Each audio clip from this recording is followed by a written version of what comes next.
పేదవారి స్వంత ఇంటి కళ నెరవేర్చాలనే ఉద్దేశంతో తెలంగాణ రాష్ట్ర ప్రభుత్వం ప్రవేశపెట్టిన ఇందిరమ్మ ఇండ్లు నిర్మాణ పథకాన్ని జిల్లాలో విజయవంతంగా అమలు చేస్తున్నాము. 2024-25 సంవత్సరంలో ఇంటి స్థలాలు ఉన్న 11,575 మంది అర్హులకు ఇందిరమ్మ ఇండ్లను కేటాయించాం. ఈ జనవరి నాటికి వివిధ దశలలో ఉన్న 6,059 గృహాలకు 128,88 లక్షల రూపాయలు లబ్ధిదారులకు చెల్లించడం జరిగింది. పౌర సరఫరాల శాఖ ఈ వానాకాలంలోనే 322 ధాన్య కొనుగోలు కేంద్రాలు ఏర్పాటు చేసి 3,33,000 మెట్రిక్ టన్నులు ధాన్యాన్ని సేకరించాం. ఇందులో దొడ్డు రకం ధాన్యం 1,90,720 మెట్రిక్ టన్నులు కాగా సన్న రకం ధాన్యం 1,42,346 మెట్రిక్ టన్నులు ధాన్యం విక్రయించిన 63,830 మంది రైతులకు సుమారు 800 కోట్ల రూపాయలను ఖాతాలో జమ చేయడం జరిగింది. జిల్లాలో 3,18,436 రేషన్ కార్డులకు ప్రతి నెల 5,600 మెట్రిక్ టన్నులు సన్న బియ్యం రేషన్ దుకాణాల ద్వారా పంపిణీ చేయడం జరుగుతుంది. వైద్య ఆరోగ్య శాఖ గత సంవత్సరం 6,453 ప్రసవాలు ప్రభుత్వ ఆసుపత్రులనే జరిగినాయి. అందులో 290 ప్రసవాలు ప్రాథమిక ఆరోగ్య కేంద్రాల్లో జరగడం విశేషం.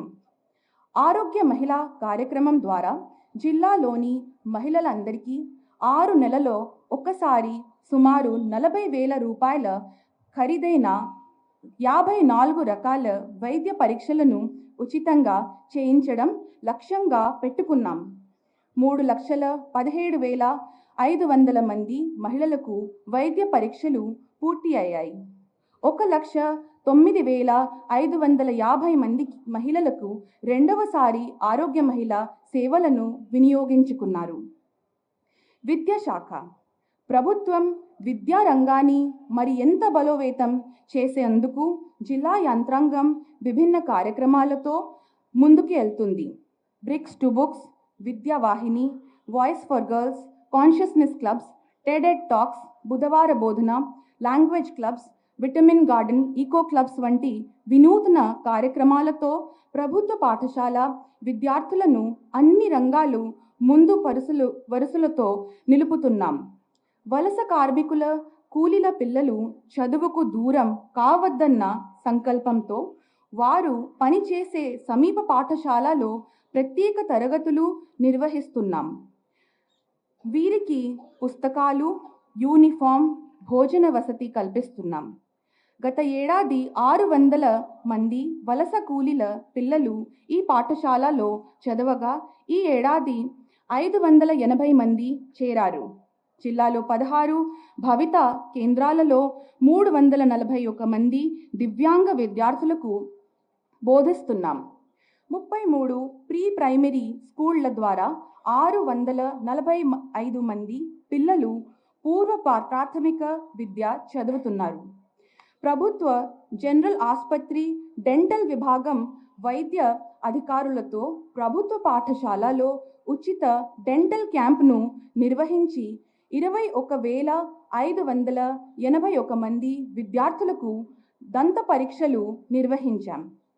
జిల్లా గ్రామీణ అభివృద్ధి సంస్థ ద్వారా ఈ ఆర్థిక సంవత్సరంలో 634 స్వయం సహాయక సంఘాలకు 684 కోట్ల 61 లక్షల రూపాయలు బ్యాంక్ లింకేజీ రుణాలు మంజూరు చేశాం.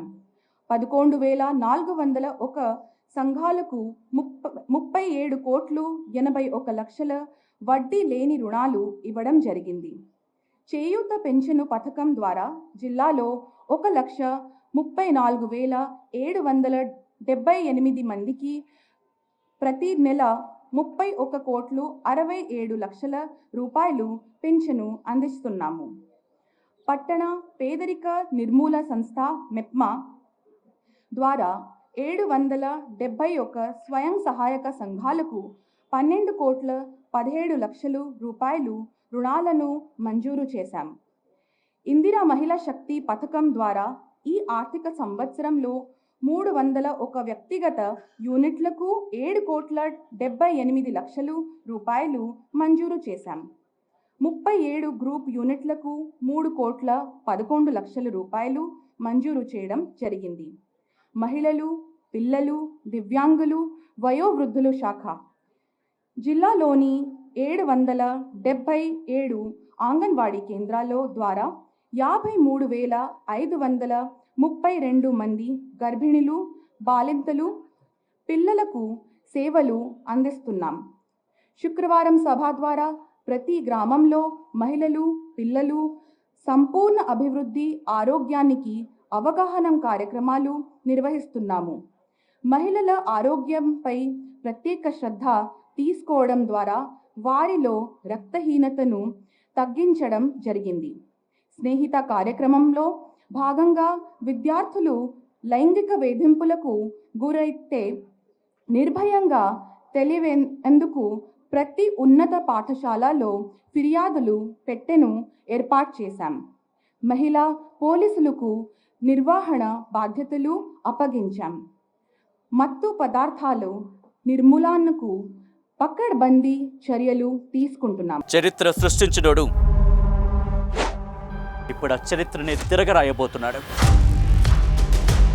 అబద్ధాల గోడల్ని బద్దలు కొట్టి నిజాలను రాగా మీ ముందుంచబోతున్నాడు. నిజమైన వార్తల కోసం వెంటనే డౌన్లోడ్ చేసుకోండి రా యాప్ని.